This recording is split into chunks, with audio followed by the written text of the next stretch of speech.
Yes, it's Peace TV on today's episode, and practically we're talking about a recent statement recently released saying that Fubara and Wike is about to settle after Wike promised that he will not influence Fubara anymore. And on the recent speech made by Fubara explaining what happened yesterday on how Wike tried to compromised his police officers and others in government in order to impeach him from government. But all the same, I would like you to watch the video on the next and tell me what you think about it in the comment section. And please don't forget to like our videos, comment, and share. Most importantly, please subscribe to our YouTube channel and follow us at Peace TV on all social media platforms. Thanks for watching. It's Peace TV. With reactions trailing the crisis in Rivers State after the governor of the state, Sim Fubara, claimed that he was shot at on Monday and tear gas canisters aimed at him by police personnel when he visited the House of Assembly complex in Port Harcourt, hours after fire engulfed a section of the complex. The Rivers State governor alleged that security operatives have been compromised. We have gone to the Assembly to see for ourselves what has happened. On my way there, I was shot at directly by the OC operation, or DC, or whatever they call him. Directly, it's not. But it doesn't matter. Somebody will die, one way or the other. Either you die inside your house, or you die on the road by something. But so my journey today is, whatever it is that wants to happen, let it happen.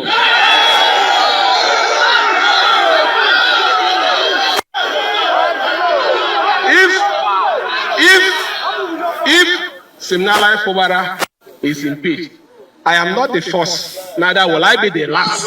Well, in the meantime, a cross-section of Nigerians have accused Nyesom Wike, the immediate past governor of the state and the minister of the Federal Capital Territory, of masterminding the crisis after rumors began circulating that Fubara reportedly discards Wike's counsels and an impending impeachment procedure against the governor made the rounds. Well, as reactions trailed the crisis, users on social media pulled up a video of the governor saying that he will not be worried if his successor turns against him, as he is there to serve the state. We've seen successors turn against their predecessors in politics. Yes, yeah. Would you be worried if that happens to you? Why? Is he serving me? Was he going to serve me? He was to serve the state.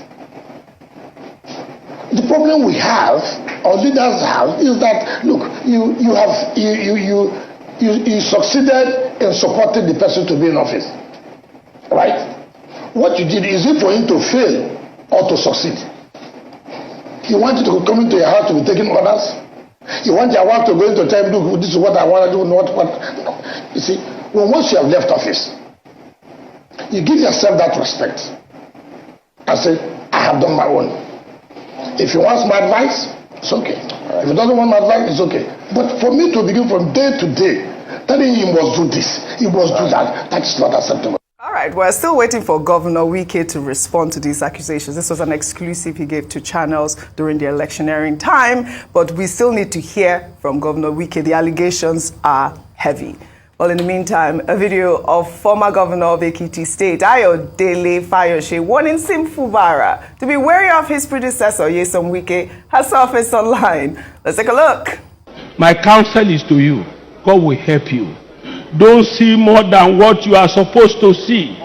The moment you want to see more than you are supposed to see, you begin to see spirit. I know Wike. I know Wike. Now, if you say he will fight you, it's either you surrender or you look for that trouble to the end. God will not find you Wike's problem. He has found you Wike's favor. Remain in God's favor and Wike's favor. God bless you. All right. Before I come to you, let me take Daniel Bwala's tweet. He wrote yesterday, Sim Fubara should use the full weight of his executive powers to run Wike out of town. Our democracy does not recognize authoritarianism.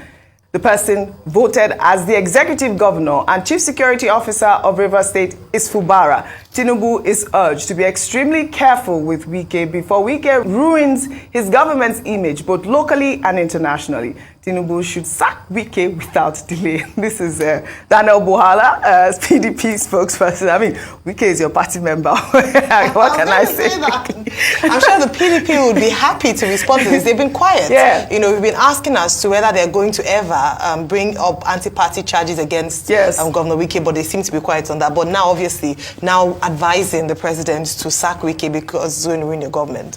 A few questions there, because we've had a lot of conversations around this today. Yes, a few questions is, who bombed the State House of Assembly complex? Who is going to pay for it? Taxpayers' money. It is very important, because when we lose state assets and the people pay for it, we understand just the impact of this lawlessness and, you know, things being very unruly in the state. But beyond that is that, as has been mentioned, until Governor Wike comes out to speak, according to reports, his phones have been unreachable, phones switched off, and he hasn't said anything yet.